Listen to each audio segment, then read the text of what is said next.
Welcome back, everyone. MTG Moxman here. Hope your day is going great. Yesterday we were talking about investing in Magic cards. So let's get on with that. Here you've bought some Magic cards, your own collection right now. You gotta keep that collection safe. Well, back in the day, we had penny sleeves. They were brand new back then, but you could put your card in a sleeve and that kind of protected it. Because back in the day, nobody knew it was going to become collectible the way it was, but right around there in the early 90s, 95, 96, that was becoming a big thing. 100 for $1. I think it's still that price now. Now we have fancy Deck Pro sleeves, Dragon Shield, and all those crazy ones, right, that keep our cards protected. Some of us double sleeve or even triple sleeve our cards. But that is an investment, right? Buying your own cards and investing in a deck is investing. As long as you can keep those cards and hold on to them, and hopefully those cards go up in time. So let's just say you have boxes upon boxes upon boxes of Magic cards at your house. Hopefully you've kept them organized, which is usually my biggest fault. Sorry, these are cards I keep on the side. But as an example, I grabbed two boxes. One here is from Dragon Maze, one from Fate Reforged, and yes, you can tell, I haven't opened them in a while. But as an example, we open up a box of cards, and unfortunately, Moxman's biggest issue is I don't really keep my stuff organized. I don't. I get in trouble with it all the time. So let's just say I grab a chunk of cards here. Apparently these are a lot of foil cards from, I don't know, 2002. Marcadian Mask, Somber Hover Guards. Look, we're going to Urza Saga, to Marcadian Mask again. Oh, hey, we're going back to Fallen Empires, Acacian Store, Rushwood Grove. Anyway, my cards are all over the place. Wild Nacalls, and I get it. I know I should have done better doing this, and I didn't. Jeweled Amulets. Here's a lot more. Marcadian Mask. And by the way, isn't this funny? Look at the curvature in my foils. Right? I guess they just didn't hold up. Graveyard Slinger. This is just a pile of, I guess, random foil cards, commons, uncommons. Hey, Soulnet from back in the day. Right? And that's my problem. I don't really organize them well. I do tend to forget what I have sometimes. And the worst part is sometimes I know I have that card. You may feel the same way, but you don't know where you put it. Somewhere in my collection, I have a Hazazon Tamar. I love that card. He's one of my all-time favorites, but I have no idea where he is. I don't know what I did with him. I don't know. These are just crazy. Anyway, I'm kicking myself because I realize, okay, like, here's a Tezzeret. He shouldn't even be there. I look at myself now, I go, what am I doing with these cards, man? I gotta take better care of my stuff. Now, I keep them protected, they're nicely put away. That's not my problem. My problem is, like, some are back, some are front. You guys are probably seeing the other side. So what I'm trying to tell you guys is, don't be me. These are M19. Do not be me, be you. Organize. Another guy I watch, Pause Brown, he has this little divider where he puts his cards out and sorts them all out. Going forward, I've done that. I've separated my cards, but I have so many cards and boxes and stuff just sitting on the floor. I don't do that. Actually, to be honest, my biggest regret is a long time ago, I was buying cards for friends. I was just buying big allotments for people starting out. And they were like $50. I'd pick them up. A bunch of bulk commons. A lot of those cards were Metamorphose. I threw hundreds of copies out. Hundreds into the trash myself. Because it was a worthless card to me. So did they. So let's just say how much that card go up to, right? Ridiculous. But it happens. And you're not always paying attention. So nowadays, I get rid of nothing. I categorize. I put things away. I make sure it's there. And that's what I do. So in this set's case, look at, that was just a few little things I looked at. Not that there's massive value there, but a few $2 cards, $3 cards, $4 cards. If you, pardon me, excuse my sneeze. If you take those out and you look at that, you know, it adds up. If you decide to sell them separate on eBay in sets of 4 and just try to make a $10 bill, but if you do it enough times, guys, that adds up to real money. It may seem like you're nickel and diming, But if you can get enough of those nickel and dimes together, it makes some serious stuff. Okay, here's some decks.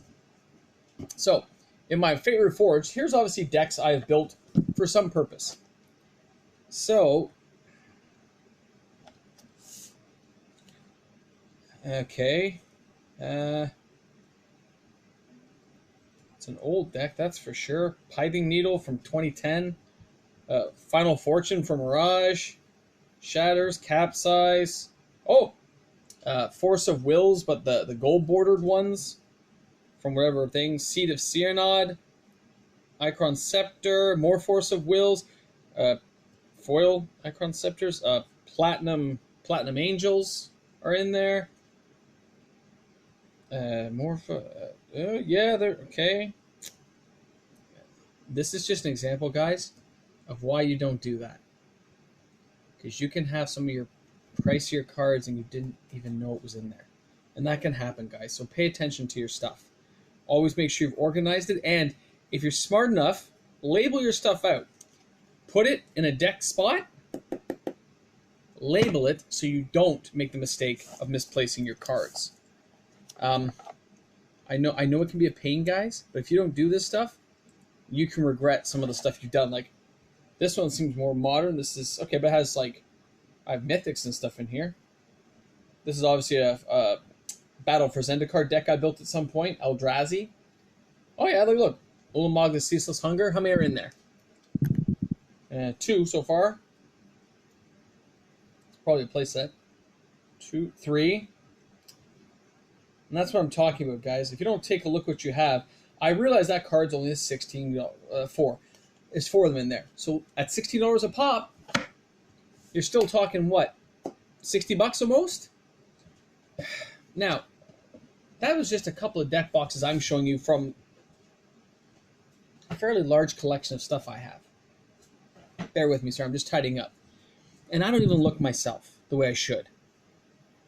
If you're a new collector, a new investor in Magic, what I do now is everything I buy, I have a spreadsheet on my computer, just a simple Word, Excel, or Google Doc, and I say what I bought it for. When eventually it sells, I look back, find it, mark down what I sold it for, like I did with my Onslaught box, right? So I know exactly how much profit I made over which time frame. Now, that's being hyper-organized, but it needs to be done nowadays, guys. If you don't do that, you're just setting yourself up for some trouble. Organize yourself. Know what you have in inventory if you're investing. Know which cards you might want to get rid of. If you manage to get a big chunk of, I don't know, snow-covered lands. The other day I was showing this off. Get a whack load of snow-covered lands, and they go up to, I don't know, 30 cents each. You have like 500. You can afford to get rid of a whole whack load. You put them on eBay, local Kijiji, whatever, and you sell them off. Mark that profit down. Put the cards aside. If you didn't buy them directly, it's hard to do, but keep it anyway, what you made money on. And make sure you invest part of it back in and keep a little bit profit yourself. Now, that profit yourself doesn't have to be actually going into your bank account. You could put it aside and say, I now know I've got $30 here that I can put toward a different investment later. It doesn't have to be big stuff to invest, guys, but you do have to take care of your product. Take care of your cards, put them away. Do not be an MTG Mox man and keep like disorganized piles of sealed stuff everywhere that you're not really paying attention to. Pay attention to your stuff. Keep it organized. It is key. I know this seems like a lot of work to think about, but if you're going to take the time and spend your hard-earned money to do it, it is best to be organized. Like on my high-end decks, other than a few cards you saw, maybe I slipped out of place. Even if they're just collector edition, they're still $300-400 cards, right? I keep my higher end stuff always well taken care of in a spot where I know it is. Boom, so I can find it right away. Right? Like I can look here and say, oh, here are a series of decks, and I know just by looking at these decks, because they're regular decks I play, I know exactly what I'm looking at when I look at those decks. Okay? I know. And when I know, boom, I'm good, I move on. Because I play them regularly. But there's lots of decks I build for fun just because I have an idea. You guys have you've heard me play test stuff out. I get the cards, I put it together, it doesn't quite work, so I just kind of leave it as a project to work on later. You want to make sure you at least put those cards together and put them in a box. If you have to, sticky note the top of your box to say what's in there that's valuable. And if you ever take it out, you got to change that sticky note, right? And keep it on a spreadsheet so you can keep your stuff together. Don't be the other guy that loses everything. Keep it together, guys. It's going to help you when you're trying to categorize your stuff to make money. All right? And that's if you're trying to make money. Again, these are cards you've bought. You may want to keep them, but it's good to know the value of them. If a card's going up, Force of Negation's going up, it went from like $20, $25, $30. If you know it's going up in value, categorize it. Keep it together. Like when I got, is it over here? Hold on. I went through stuff a while ago, and I started a whole bunch of stuff that was out of print, right? That I went through and said, you know, this stuff's out of print. I got to keep this stuff together so I know. I don't care if it's collector edition or not.